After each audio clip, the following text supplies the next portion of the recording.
வணக்கம். இது நியூஸ் 8 தமிழ்நாடு செய்திகளை தொகுத்து வழங்குவதற்காக நான் பாலவேல் சக்கரவர்த்தி. செய்திகளை விரிவாக பார்ப்பதற்கு முன்னர் முதலில் தலைப்புச் செய்திகளை பார்க்கலாம்.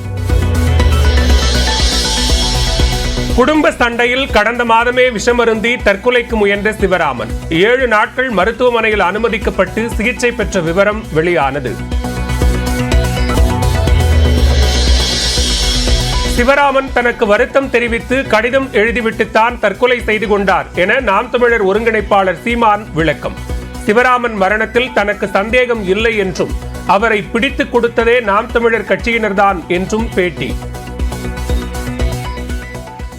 முன்னாடி எனக்கு வருத்த கடிதம் எழுதி நான் சாக போறேன், என்னை மன்னிச்சுக்கிறங்கன்னு எழுதுனது இருக்கு. அதை நான் என் தம்பிகளுக்கு முன்னெடுத்து என்னன்னு பார்ப்பா, அவனை என்ன பிரச்சனை, அவனை போய் பாருன்னு சொன்னதெல்லாம் இருக்கு. அப்ப அவனுக்கு அது அவர் செஞ்சிருந்தது செஞ்சது தவறுன்னு அவருக்கு பட்டுதான் அவர் அந்த முடிவு எடுத்துட்டாரு. அதனால எங்களுக்கு சந்தேகம் இல்லை, யாரோ ஒருத்தர் பின்னாடி இருந்து அது பண்ணிட்டாருலாம் இல்லை.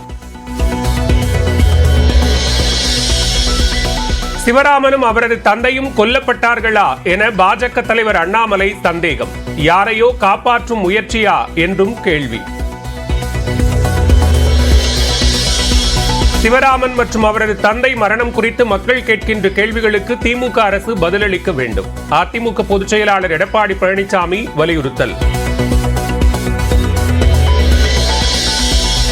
சிவராமன் மற்றும் அவரது தந்தை அசோக்குமாரின் இறப்பு குறித்து தவறான தகவல் பரப்புவோர் மீது சட்ட நடவடிக்கை என காவல்துறை எச்சரிக்கை. சிவராமன் எலிமருந்து சாப்பிட்டதாலும் அவரது தந்தை கீழே விழுந்து அடிபட்டதாலும் தான் மரணம் எனவும் விளக்கம். தஞ்சாவூரில் இளம்பெண்ணை பாலியல் வன்கொடுமை செய்த பின் பொறுமையாக வாகனங்களில் புறப்பட்டு சென்ற குற்றவாளிகள். ஆகஸ்ட் 12ஆம் தேதி பதிவான சிசிடிவி காட்சி வெளியானது.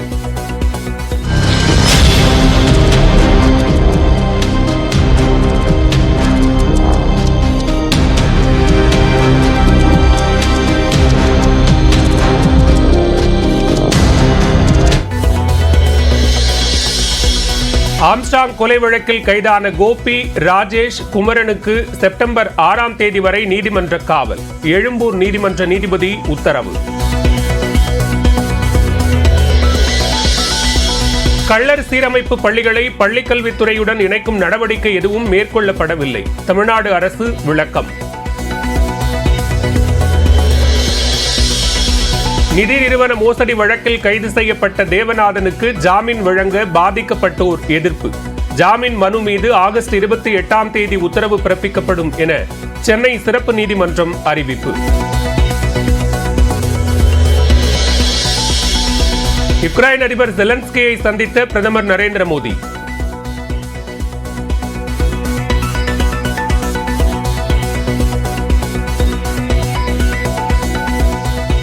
தலைநகர் கீவில் உள்ள காந்தி சிலைக்கு மலர் தூவி மரியாதை செலுத்தினார்.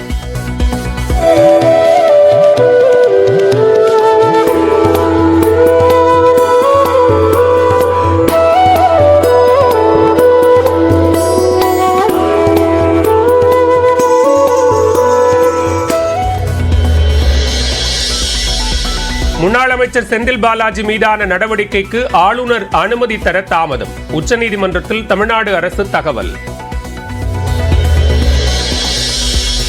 தாவேக்க கொடியில் யானையை பயன்படுத்தியது சட்டவிரோதம் என சென்னை காவல் ஆணையர் அலுவலகத்தில் புகார். தமிழீழ கொடியில் உள்ள வாகை மலரை பயன்படுத்தியதற்கும் எதிர்ப்பு. அடுத்தடுத்து சர்ச்சைகளில் சிக்கும் விஜயின் கொடி. விளக்கம் கேட்டால் தேர்தல் ஆணையத்திற்கு பதிலளிக்க தாவேக்க தரப்பு முடிவு என தகவல். மக்கள் நீதி மய்ய செயற்குழு மற்றும் நிர்வாக குழு உறுப்பினர்களுடன் கமல்ஹாசன் சந்திப்பு. கட்சி நிர்வாக பணிகளை செம்மைப்படுத்த விதிகளில் மாற்றங்களை மேற்கொள்ளவும் பிப்ரவரி 9க்குள் பொதுக்குழு கூட்டத்தை கூட்டவும் தீர்மானம். நேபாளத்தில் இந்தியர்கள் உட்பட 40 பேருடன் சென்ற பேருந்து ஆற்றில் கவிழ்ந்து விபத்து. 14 பேர் உயிரிழப்பு, 16 பேர் காயங்களுடன் மீட்பு.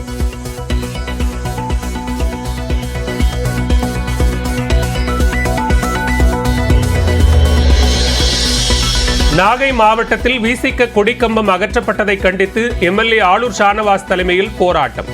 காவல்துறையினருடன் வாக்குவாதம், தள்ளுமுள்ளு.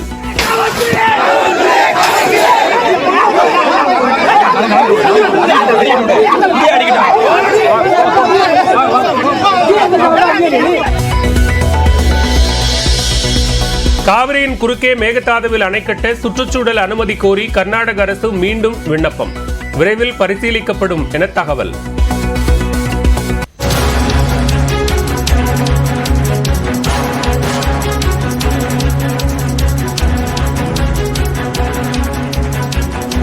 தற்போதைய அண்மை செய்தியை பார்த்துக் கொண்டிருக்கிறோம். பாலியல் வன்கொடுமை வழக்கில் கைதான நிலையில் உயிரிழந்த சிவராமனின் உடல் தற்போது உடற்கூறாய்விற்கு பின்னர் உறவினர்களிடம் ஒப்படைக்கப்பட்டிருக்கிறது. இது தொடர்பான அண்மை செய்தியை பார்த்துக் கொண்டிருக்கிறோம். கூடுதல் விவரங்களோடு இணைகிறார் செய்தியாளர் கோகுல். விவரங்களை பதிவு செய்யலாம்.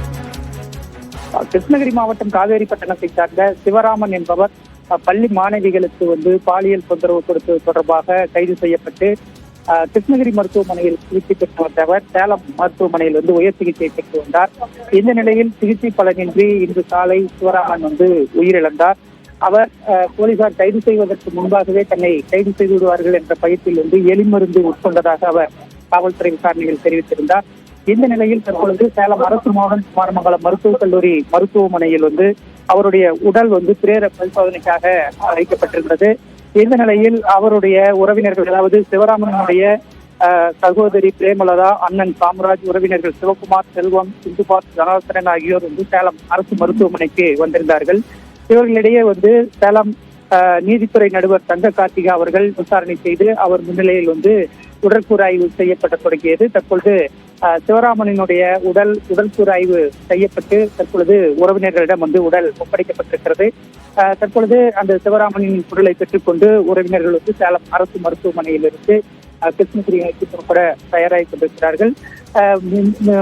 2 பாலியல் வழக்கு மற்றும் ஒரு மோசடி வழக்கு என வழக்குகளில் கைது செய்யப்பட்டிருக்கக்கூடிய சிவராமன் எலிமருந்து உட்கொண்டு உயிரிழந்த சம்பவம் பெரும் பரபரப்பை ஏற்படுத்தி இருக்கக்கூடிய நிலையில் தற்பொழுது சிவராமனினுடைய உடற்கூறாய்வு செய்யப்பட்டு அவருடைய உறவினர்களிடம் ஒப்படைக்கப்பட்டிருக்கிறது.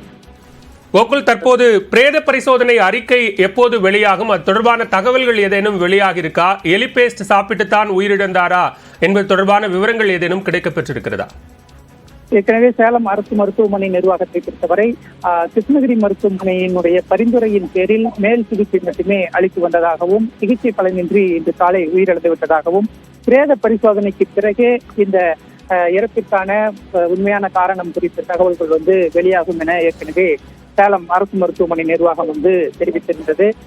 இந்த நிலையில் தற்பொழுது உடற்கூறாய்வு செய்யப்பட்டு மருத்துவர்கள் உடற்கூறாய்வு மையத்திலிருந்து சென்றிருக்கிறார்கள்.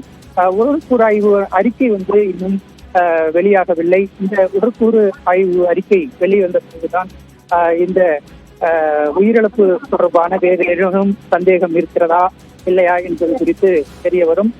தற்பொழுது இந்த உடற்கூறு ஆய்வு மட்டும் முடிவடைந்திருக்கிறது. ஏற்கனவே காவல்துறை தரப்பிலும் விளக்கம் அளிக்கப்பட்டிருக்கிறது. இவர் எலிமருந்து உட்கொண்டதனால்தான் உயிரிழந்திருப்பதாகவும் அவர் ஏற்கனவே கிருஷ்ணகிரி மருத்துவமனையில் சிகிச்சை பெற்ற போது வாக்குமூலம் அளித்திருப்பதாகவும் காவல்துறை தரப்பில் விளக்கம் அளிக்கப்பட்டிருக்கிறது.